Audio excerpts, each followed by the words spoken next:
All right.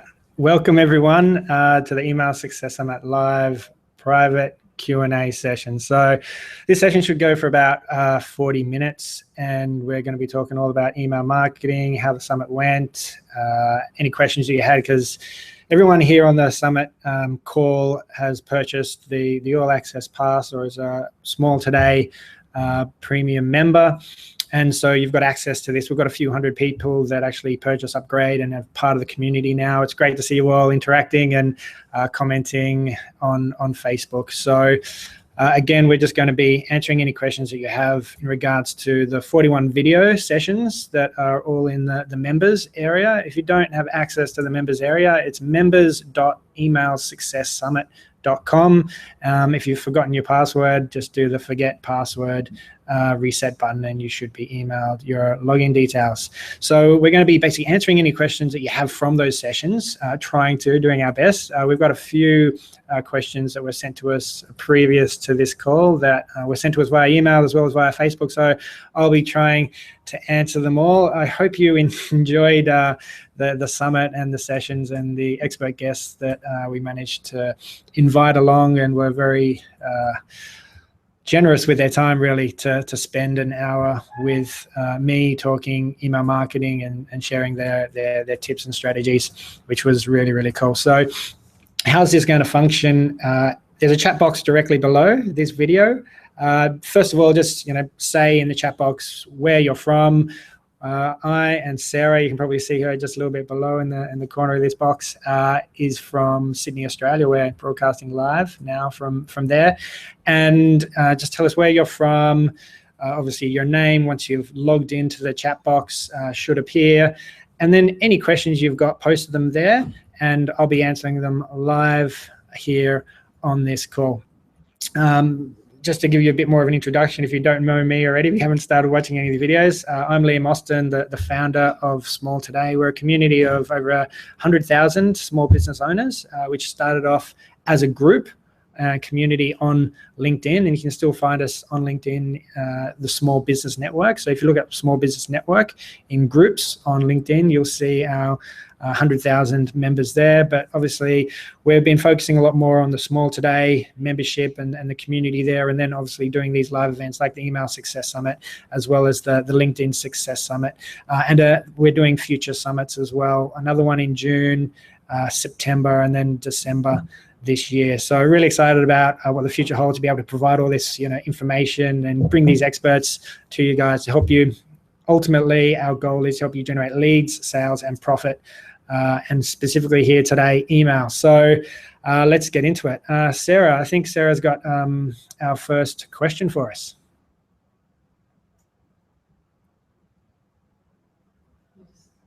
She's just getting off mute at the moment. All right, here you are. Yeah, so our first question, Richard, he's a fine artist and novice, and saying it was a bit too much information for him at the summit.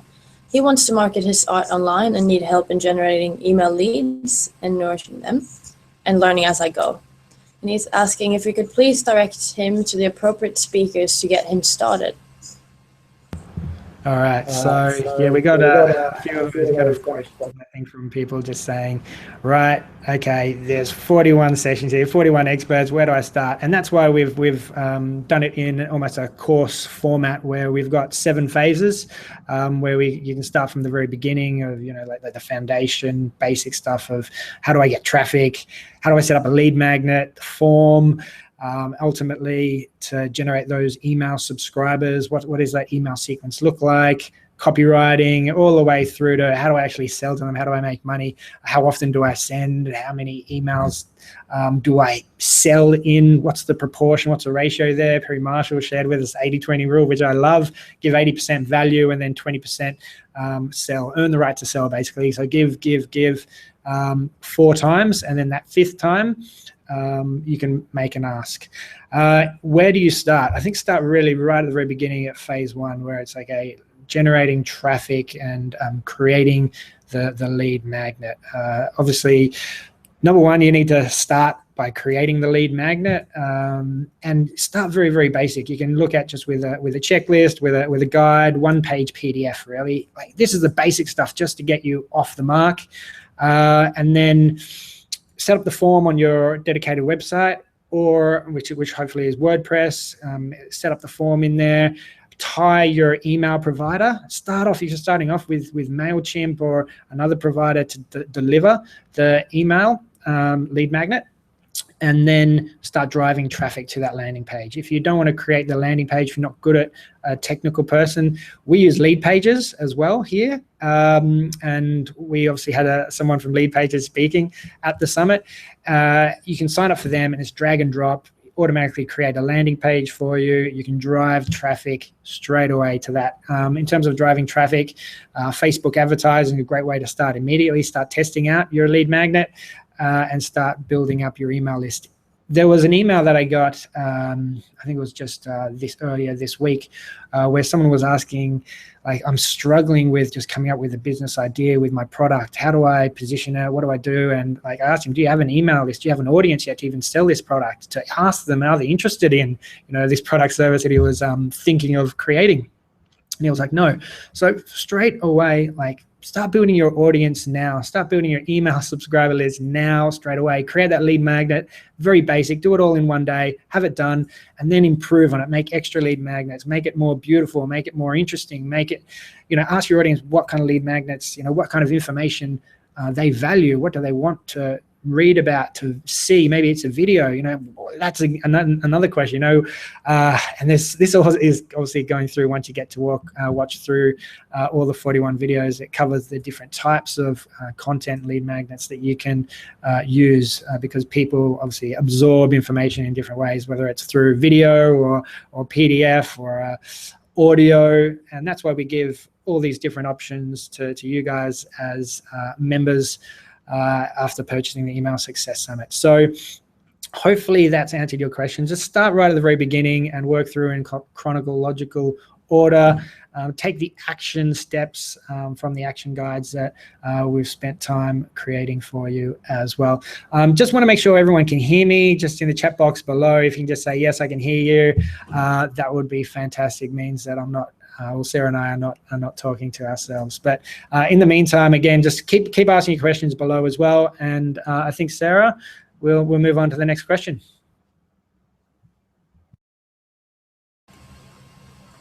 Yeah, so next question is also about how to promote as an artist. And it's come from Lena. It's asking, which is better for an artist email campaign? Just plain text emails or emails with photos or images, like a newsletter format? I found almost all the emails I'm getting about other things besides art are just plain text, but I'm not sure if this approach applies for visual artists. I think that's a great question. So yeah, right, like, you're an artist, got a visual product, and a lot of products are visual, but I think artists specifically have a very visual product. I know there are a lot of artists online here as part of the Email Success Summit, and I think it's really something you should test. First of all, I'm not going to go out there and say, yes, this is the way you have to do it and it's going to work for you. Test it with your audience. But stick to that. Try to be consistent as much as possible. I've seen some great text-based emails that come through, not necessarily from artists, just from other internet marketers and email lists that I've subscribed to, where they will write in text, but they'll throw in one kind of like square image that might be, kind of, I don't know, that side as it's on your screen, depending on what size this video is, but it's kind of like the width of your email, and it will view really well in mobile as well if you do put that image there. And people can normally turn their mobile on the side, so it should work well, but always test that as well. Make sure your emails look good on mobile. Now, the basics, the reasoning behind this, sorry, I can't remember your name. Whose name was that, Sarah? Lena. So Lena and all the other artists out there, I think, the reason why people say don't fill it with too many graphics and HTML and images and colors is because it looks too much like spam. It looks too much like a boring email newsletter, and you don't want to be boring. You want to be far from it. You want to be obviously consistent, as I mentioned before, but you want to be providing value and be relevant and timely for people. And so if you're being relevant and it's personalized, is one thing I missed out. You can do that being personalized by writing those text emails. And that's why it's so successful, because it feels like you're being personal.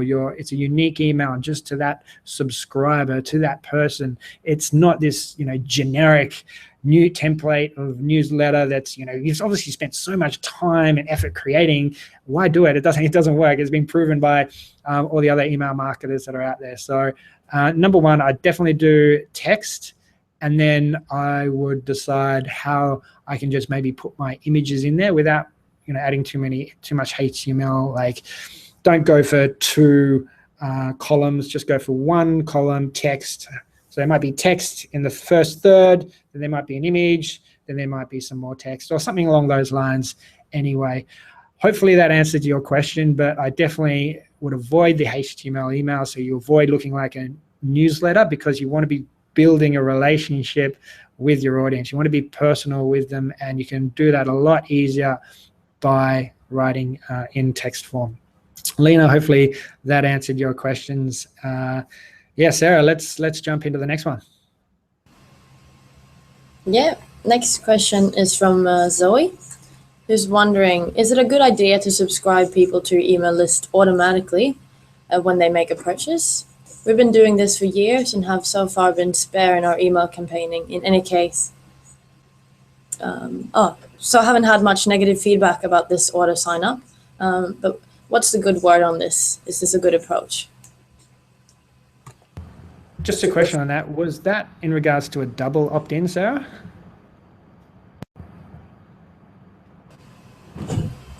So it's about automatically adding people who put down their email list when they make an order, and they've been automatically put in the newsletter list.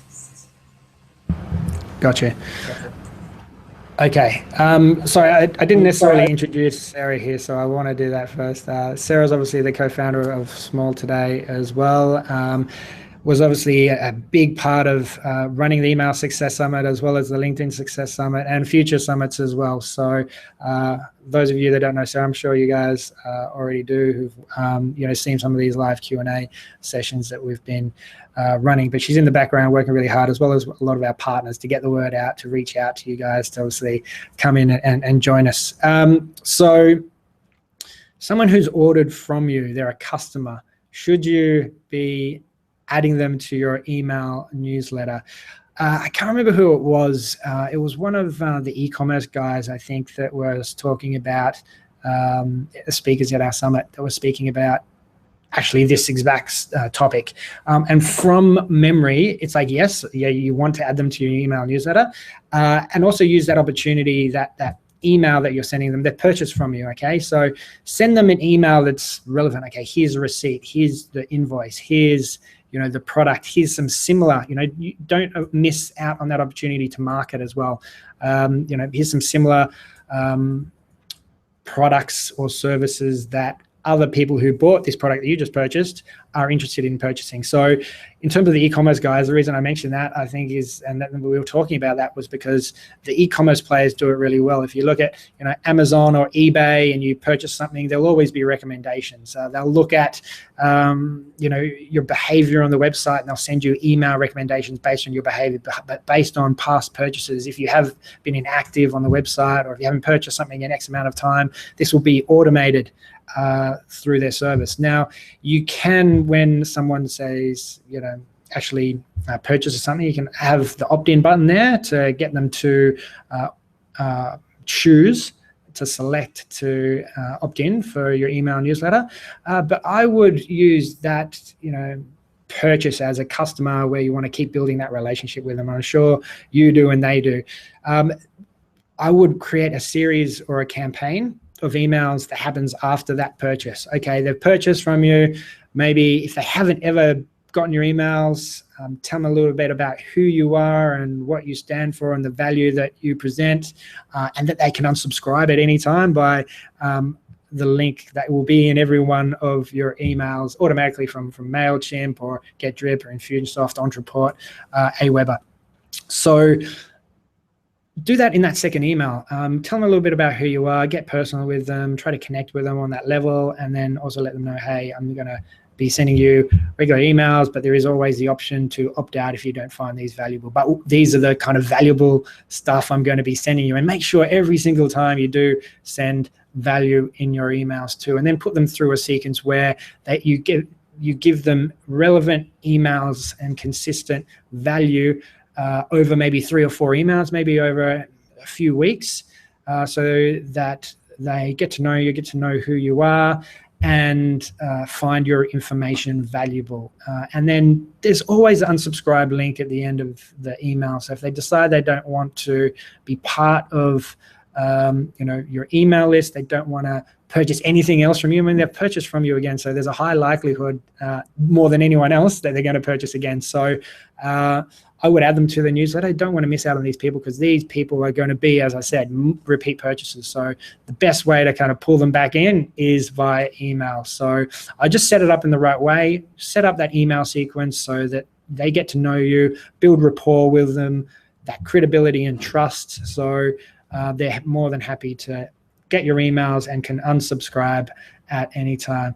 All right, Sarah, now that you've been introduced everyone, I'm sure you can jump in and maybe tell a little bit more. But yeah, there's probably a few more questions coming through. So let's jump into them. All right, yeah. So the next question comes from Amy Whitney through our Facebook community.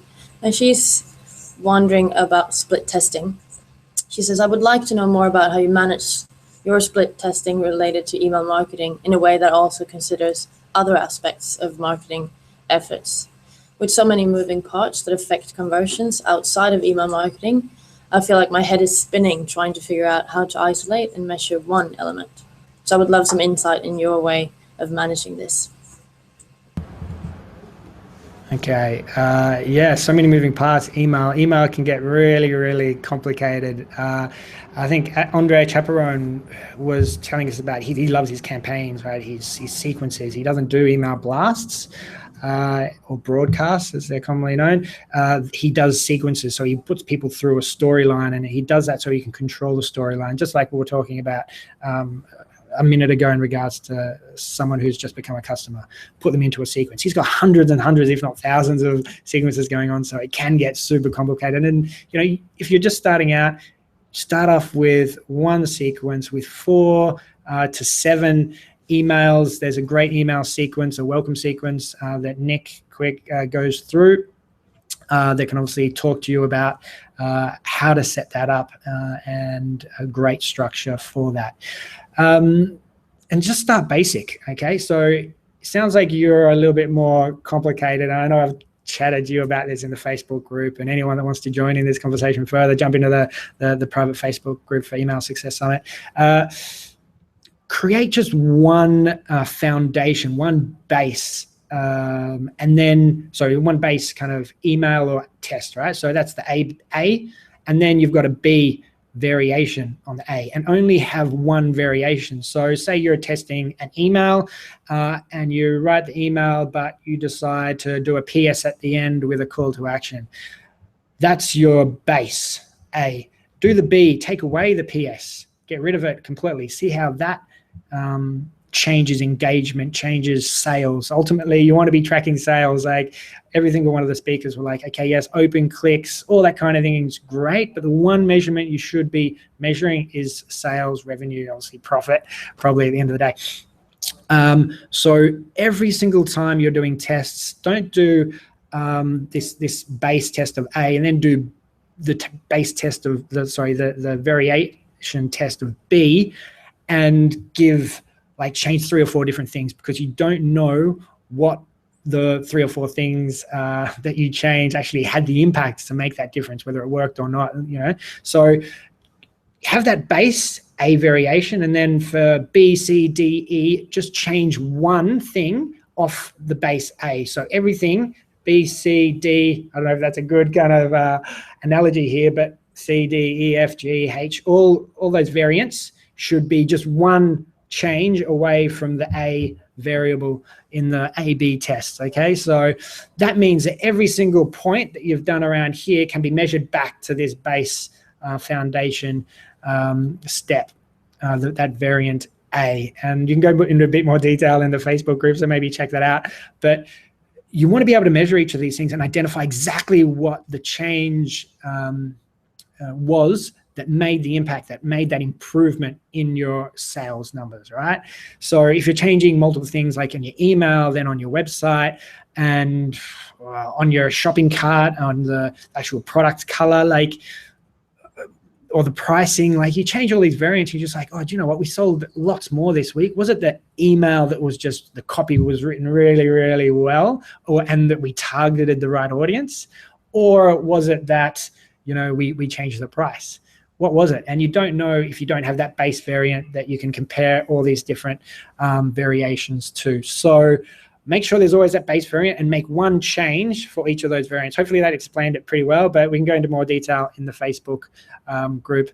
Hopefully that answered your question. If it didn't, anyone else got more questions, jump onto the Facebook group rather than the chat box below, because I think this is more of a complicated question. But anyone that's just joining us, obviously, hi, tell us where you're from. I should do some shout outs to where people are from. Let me jump in and say hello if I can find the homepage live. I might come back to that actually, because I can't, it's not quite open. Okay. Yeah, Sarah, let's jump into the next question. So next question is from Adam Bonnell. And he is wondering, let me see where that question right now. Oh. Sorry about that. What's the recommended best practice for an email width?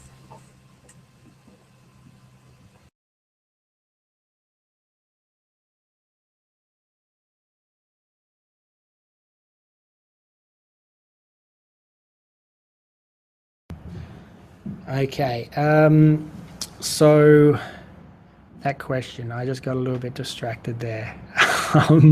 Sorry, Sarah, can you just repeat that question just quickly here for us?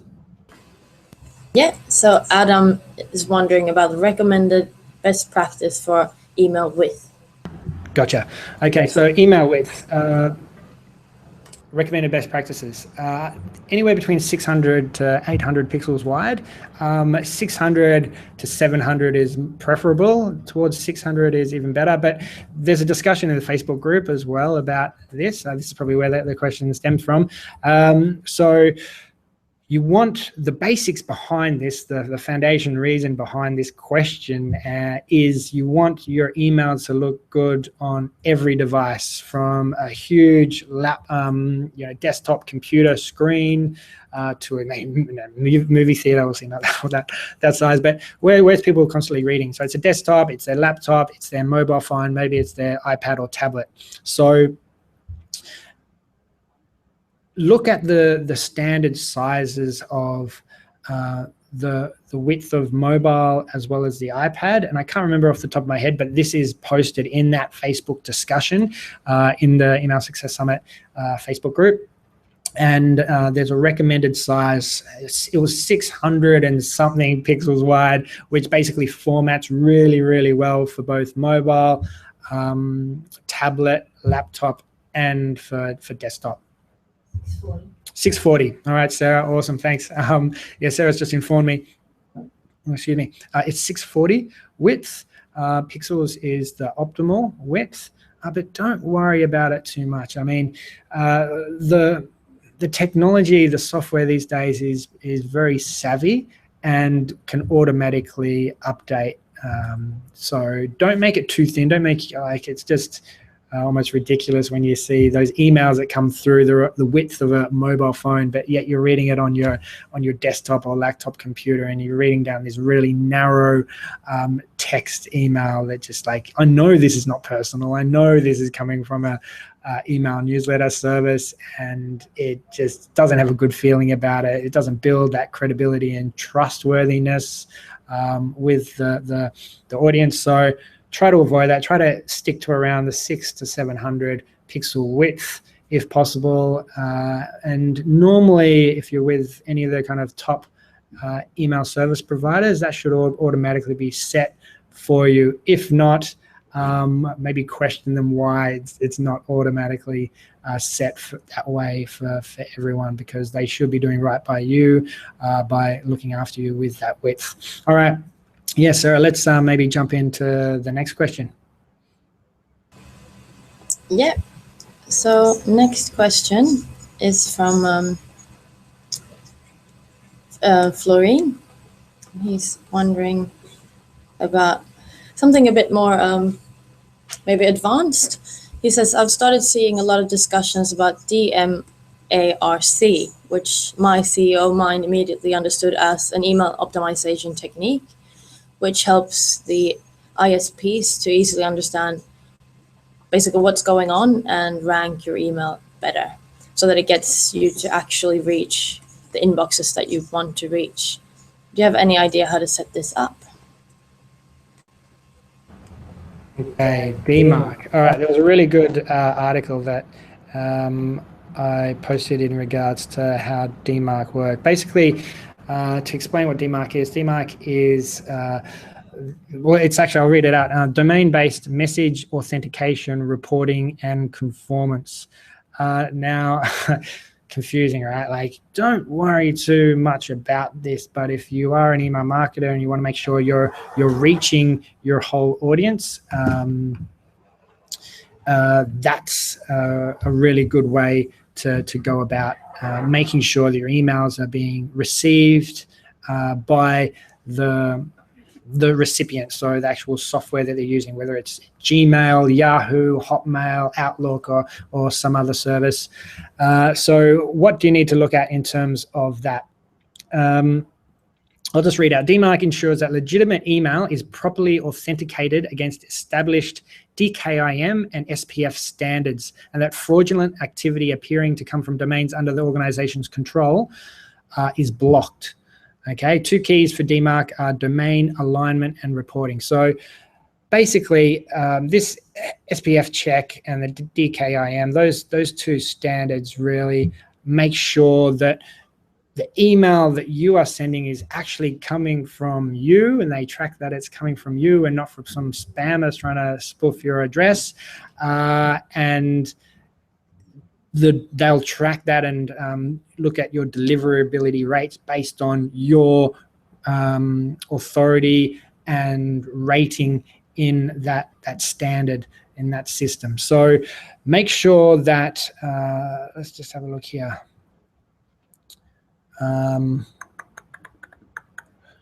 Okay, so I'm just going to read this out again. To pass DMARC, a message must pass SPF authentication and SPF alignment and or DKIM authentication and DKIM alignment. A message will fail DMARC if the message fails both 1, SPF or SPF alignment, and 2, DKIM or DKIM alignment. So this allows your email to be received by the email service provider to get you your emails actually received, and it can increase your open rates and click-through rates because more of your emails are actually being received by the recipient. A good way to kind of get around this as well without getting too technical is to just, when someone first signs up to your lead magnet or first signs up to your email list, send them an email saying, hey, please reply and let me know that you've received this email. And they should be able to, reply to you and say, yes, I've received your email. And then automatically they're added to you're automatically added to their address book, which means your email will be added as an important email from someone that they know and that they've replied to. It's not this general email newsletter that they get from these random people that they never engage in, they never reply to. It's important. They've replied to it. They've created maybe a discussion with you, which you should be creating discussions, building a relationship with your audience, and that will help your emails be delivered, get a good rating as well with these systems. But some of the more advanced stuff, I think, as Sarah mentioned, is that, DMARC kind of standard and making sure that you pass that test. And if you are more advanced, definitely go and check that out. I'd recommend you do that and make sure that you are all, fulfilling those requirements. And it is just a one-off setup. Do it once and you'll be constantly set up, as long as you don't, change email service providers as well. All right. Let's jump into the next question, shall we, Sarah? So our next question comes from Anna. She says she's struggling to grow her list and wondering, should I just buy a list just to kick off my email marketing and get it going?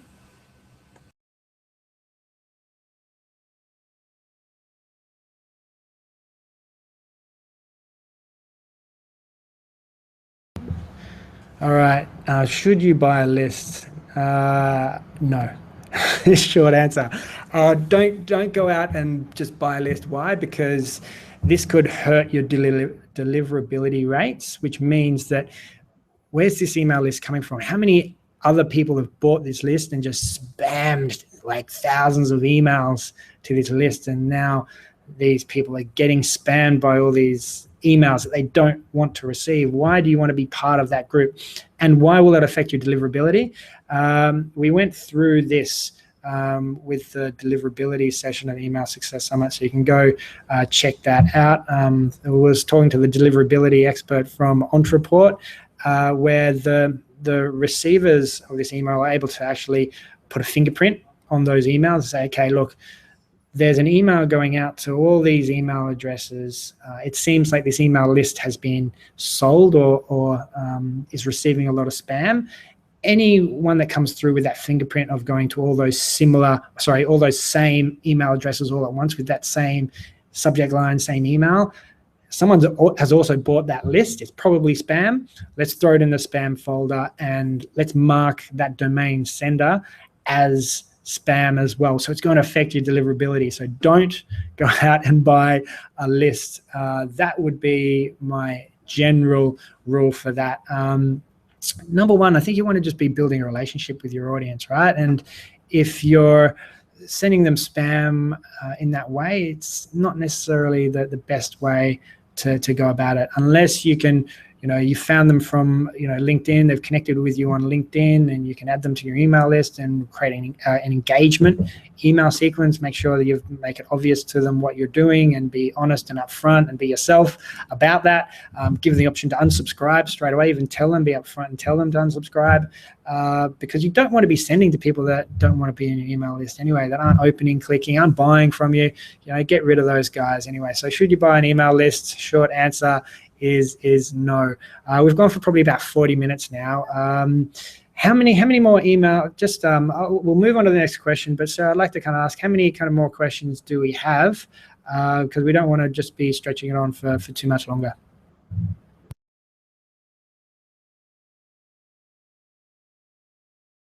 Yeah, go for it. So we got 2 more questions that we've got sent by email previously. So the first one comes from Dave, and he's wondering, what should I focus on, open rates or click-through rates? And are there any other metrics that I should be tracking besides those 2? All right, so we'll answer that one first. Yes, you can track all those, and yes, they will affect things, but the number one thing you want to be checking and tracking is your sales, your profit, your revenue. Change those things, track those things, because those are the things that are going to actually keep you in business, keep you growing your business. You can send, there were some good examples by speakers who said, look, you can do a subject line that will get a huge amount of opens, but if you don't put a link in there, will it make any more sales? No, there will be no link in there, so you'll get 0 sales, right? So you might get a huge, ridiculous, like double or triple the normal open rates that you normally get, but if it's got no, sales link in there, it's not going to make a difference. And even so as well, say you do a subject line that is one of those clickbait type subject lines. It's just like, okay, guys, like, you need to see this, without actually saying what's in the email. And then they're like, okay, you have to see this. Okay, I need to click through, need to open this email to see what he's talking about. And then I look through and it's just like, oh, it's this boring email that like didn't introduce me to the email very much at all, and it's going to give you're going to lose trust. Yeah, you want to be building this relationship with your audience, and you're going to lose trust if you do that. So make sure that every single time in all your emails, be authentic, be almost a bit boring in your emails, subject lines that maybe a bit controversial. I mean, obviously you want to be interesting, but be boring in terms of tell them exactly what they want to be, what they will be receiving in the email if they open it. So, if you're sending like, the 7 tips to creating the best opt-in form to generate more subscribers, put that in your subject line, and then put those 7 steps in your email, and then they can click through to purchase more information about how to create that form, what tools you use, or any extra added value that you can provide. But what that means is that anyone that opens that email, they're going to have read that subject line and go, wow, you know what, this is relevant for me. So straight away you can go, wow, like this email was relevant to X amount of people, as opposed to if you do some clickbaity type subject line, you won't know about these people. So basically, end of the day, focus on your sales, track that, and you'll be a lot better off. Yes, Sarah, let's jump into maybe the next question.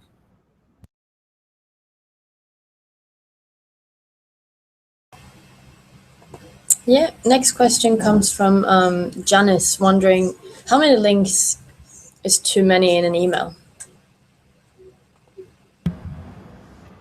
Okay, so the answer to this, and this is a really obvious answer, once especially you've watched at least some of the videos, and definitely all of the videos, it comes across very clear that you should have one specific call to action per email, one reason, one topic. Make it really specific. Each email should only have one specific thing. So if say you're an artist, let's go back to maybe that example, and you've got like, 20 paintings that you've painted over the last 6 months, and you want to tell them about it, make them 20 separate emails. So each email should be dedicated to one specific painting, one specific topic, one specific call to action, one link that goes through to find out more information about that painting, or allows them to purchase that painting as well. So I would suggest you do one link and in the one call to action in your email, and you should do it at the bottom. There's a few people that agree with this in the summit, some that maybe give some different options, and I'll tell you why. So if you do the link at the very bottom of the email, it means that they've read through the email, it's probably relevant to them enough that they've clicked through because they understood it, right? They've read through it, they're like, okay, this is important enough that I want to find out more information. They've clicked through. As soon as you've clicked through, you can then tag that person based being super interested or interested in that topic that you've written about in that email. If you put it right at the very top, hey, just click here to see this, right at the very top of the email. They haven't read the email. They don't understand what actually they're going to be clicking through to see. They might actually not be interested in it. So suddenly have clicked on the link at the very top of the email. You've tagged them as being interested in this thing, but they've realized once they've landed on the page and they've read a bit more, they've understood that it's not relevant for them, and so they quickly close the browser, and then they start receiving this information from you that they've looked at, but it's not been relevant to them. So that's why if you do put multiple links in your email to that same thing, it kind of decreases the rate of you knowing for sure that they're interested in that topic. So put the link at the bottom, and then use the PS at the very bottom of the email to maybe talk about something completely different, and you can put a separate link in there as well. What do I mean by that? The PS almost gives you the right or there's the authority to go and talk about something specific, completely different to that one topic or call to action that you've got in the email, and it couldn't be a second call to action, or I don't like necessarily to say a second call to action because there should only be one per email, but it can be something separate completely that you're talking about. Hey, don't forget, we're also doing this webinar tomorrow at X time. Here's the link if you haven't signed up. PS, don't forget that in the next few weeks I've got a special surprise for you coming up, or and without the link, like use that PS as a way to talk about something completely different in your email. But to answer your question, one specific topic, one specific call to action, one link in your email is best practices. But yes, there will be times when you might want to put two, and that's okay. But try to go ahead with just the one as often as possible. Now, I know a few questions come in. Amy, I think I've seen your question in, so I will get to that. We've probably got a few minutes left, so anyone else that wants to put in their questions, we can reply to the questions in the chat box as well as via email and on the Facebook group as well. So Sarah will probably post, if you can, Sarah, actually post that Facebook link for everyone in the chat box to jump on Facebook, and we can answer questions in that chat. All right, Sarah, so let's move on to this last question, and we'll see if we can wrap it up. Yeah, so let's look at the question we got from Amy just now in the chat box. She says, I have a website to help people learn English. What would you recommend as a strategy to get information from your subscribers after they have subscribed or opted in? At times, I'm only able to collect their email address, but it would be very relevant to know their level and what they're trying to improve, for example. Yes, so I think the number one thing you want to do is get their email address, get the lead magnet, right? Get that lead in. So get their first name, get their email address. You need the email address, obviously, to communicate with them as a subscriber, and then the first name to personalize it and make that almost connection with them, get that personalized email going across to help you start building that credibility and trust with them. Once there's two different ways you can go about this now. You can then start sending out emails to them, and each email tag the links on the email based on the specific topic. So you might send an email out, okay, what level are you at? Just click one of these links below to tell me what level you are at in your English speaking, and we can then send you more relevant information to get you learning English, for instance, quicker. And each link, so here's maybe an example where you can do multiple links. Link 1 is okay, level 1, level 2, level 3, level 4, level 5. And people click, okay, level 3, based on knowing what that even means, level 3, in terms of how would I know whether I'm at level 1 or level 5? And they click that link, and then suddenly you've tagged them in your email service software to be at that level 3, and you can send them relevant information as well. And why not just create like a dedicated page that runs through a test for people as well. So when they run, you send them email, do this test to see what level you're at. They do the test and they get given a score of level 4. You can then tag them as level 4 and make sure you send them relevant information based on that level. Hopefully that answers your question for you, Amy. And then, sorry, that's kind of like one of the options. The other option I wanted to cover was, as soon as they sign up, they put in their name, email address. That next page, sometimes it's a standard thank you page, but maybe it's a chance for you to actually find out what level they're at. So why not give them the option, hey, do this quick test now. Bang, they can do that test straight away, and then you've got that information. Or give a drop-down list of series of questions to gather more information about them, so you can be more relevant and provide more value to them. So that actual second page after the sign up, people can get maybe a bit upset because, oh, look, I've just signed up to this lead magnet and now they're asking me for all this information and detail. Oh, this is too much. I'm not going to bother.